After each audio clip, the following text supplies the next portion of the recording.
Hello guys, and welcome to another tutorial from Vintage Radar. Today I'm going to show you how to replace the watch battery on your Festina quartz watch. Today's model is going to be a chronograph, so we are going to have the chronograph on a bracelet, and also we are going to have the screw down back. So not a snap off back, but we actually need to unscrew the back in order to have access to the watch battery. Today's model is going to use the AG7 or the 399 watch battery type, but in case you have a different watch battery type, you can pre-order the battery and the basic watchmaker tools that I'm going to show you throughout the video in order to be fully prepared for your battery replacement. As you can see here on the table, I have some batteries. So I have the Renata 377, maybe the most common out there, and also the 379. These are just for example. I would definitely recommend you go and purchase Renata watch batteries because they are going to be more premium compared to, let's say, generic, basic batteries, and you want your battery to be premium and it is going to last longer, and also it is not going to damage your watch once it runs out of energy. For today's video, I'm going to use the watch wrench in order to open the screw down back. Also, I'm going to use the metallic pair of tweezers in order to remove the battery, and also a non-metallic pair of tweezers in order to maneuver the new watch battery. I also have here a pin remover because I'm going to open the buckle in order to have easier access to the back of the watch, and this way you can also see more that I am doing. In case you are starting out, I would definitely recommend to go and purchase the basic watchmaker toolkit because, as you can see, you have all the basic tools that I also use here. So we are going to have the watch wrench, support for holding your watch in case it is very stuck. You also have the pair of tweezers, the pin remover. You can also adjust bracelets, so you can do a bunch of stuff to your watches. And in case you have a snap off back, you are going to need a watch press in order to press it down at the end. So this is in case you have a snap off back. I'm going to leave a link in the description box below to all the tools and the watch battery for this particular model. Links in the description box below. So, as I mentioned, the first thing that I want to do is to remove the pin right here from the buckle. So I'm going to use the pin remover in order to push it right here, and then I'm going to move it a little until the pin is going to come off. I'm going to remove it, and I will place all the watch parts here on the left side of the table. As you can see, now I have access to the back of the watch, and in our case this is going to be a screw down back. So you won't be able to open this back with a basic watch knife because you cannot go underneath in order to remove it, and you are going to need a watch wrench. So this has three pins right here, and you are going to insert these three in these notches. So you are going to first insert two, just like this, and you are going to use this wheel in order to get these two closer together or further apart, and then you are going to use the handle in order to move this pin right here. So I'm going to first secure the first two, so almost perfect, just like that. And now I'm going to find the third notch, and once everything is correctly positioned, I'm going to rotate it to the left. So I'm going to unscrew it, and you can do this once or twice, and then you should be able to unscrew it with your bare hands. In case it is very hard to unscrew it, you are going to find this watch holder in your basic watchmaker toolkit. You will be able to position your watch here with the crown right here, and then you are going to tighten it up, and this is going to give you more grip in order to unscrew the back of the watch. So this is going to be another very useful tool. As you can see, I have used this a lot, so you can see that the plastic right here is very used. Now we are going to unscrew the back of the watch, as I mentioned, and then I'm going to remove it, and I'm going to place it on the left side as well. Now in some instances you are going to see that this black rubber O-ring, so this gasket, is going to either fall or it might have a groove right here where it should be positioned. You always want to put this gasket back, because this is going to ensure that water resistance. So if you have a watch that you usually go inside water with, if you have 100, 200, 300 meters of water resistance, this is going to be essential to keeping that water resistance.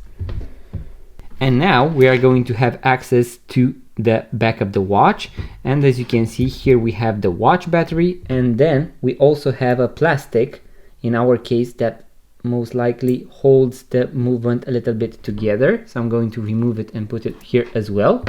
And in our case, you can see that, as I mentioned, I have the AG7 watch battery type. You will be able to read on the back of the battery, so on the plus side, the exact watch battery type, and then you can go and pre-order it.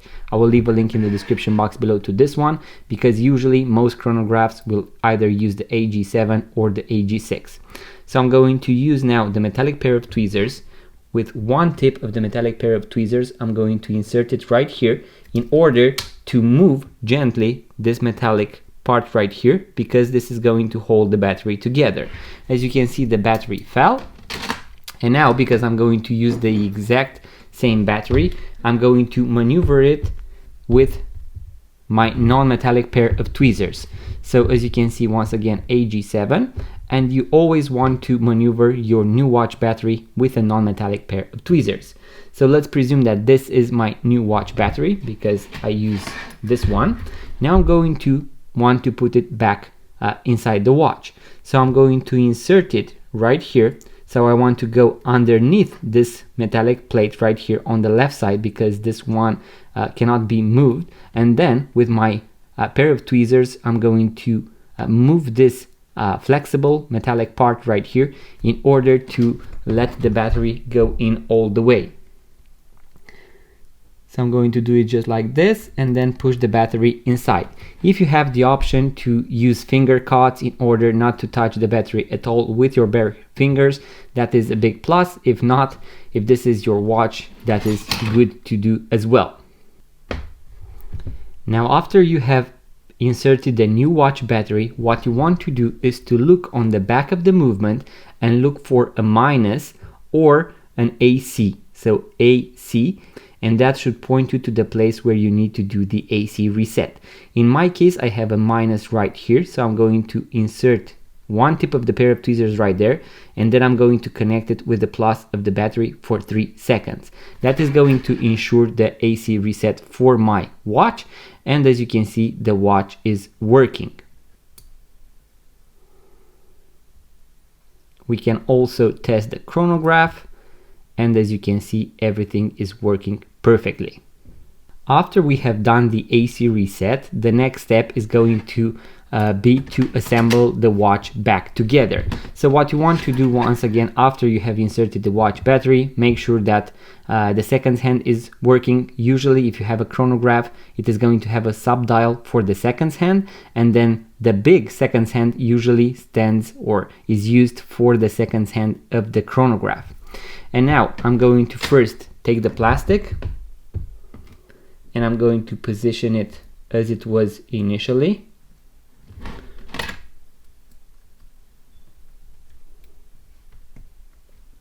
Just like that. And now I'm going to take the back of the watch. As I mentioned, make sure to place the gasket, so the O-ring, the black O-ring, in the same position that it was initially. It can be right here on the back of the watch, or it might have a certain groove on this part where you should position it. Now I'm going to put the back of the watch back in its place. You can sometimes rotate it first counterclockwise until it gets in its position, and then you can rotate it clockwise. Once you can no longer do it with your bare hands, we are going to take the watch wrench and we are going to position it once again within these 3 notches, and this time I'm going to rotate it to the right, so in a clockwise direction. Do not apply too much pressure because you do not want to damage the gasket. Now we are going to put the metallic pin back in order to hold the bracelet together. So I'm going to insert it right here. And then what you want to do is to position the metallic pin inside one of the holes. I would definitely recommend to choose the exact micro adjustment that you had initially.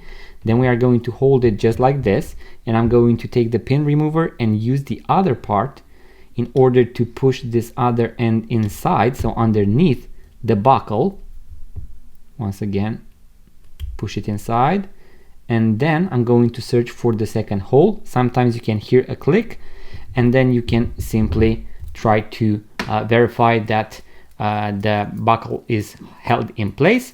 And guys, all that is left now to do is to set the time and date, and also in case your chronograph subdials are misaligned, we need to realign them. I'm going to post a full guide on how to set the time and date, and also how to align and to use the chronograph on your Festina Chronograph watch, so make sure to check out the link in the description box below. So guys, you now know how to replace the watch battery on your Festina Chronograph watch. In case you found this video useful, make sure to give it a thumbs up, subscribe, leave a comment, let me know if you managed to do this entire process. Was it easy or not? Did you have a different battery type, a different chronograph or Festina model? And also guys, if you would like to purchase your first vintage watch, make sure to check out our website, because we have thousands of vintage watches for sale, including this vintage Festina Chronograph watch. Link in the description box below. Thank you guys for watching, make sure to subscribe, and I will see you on the next video.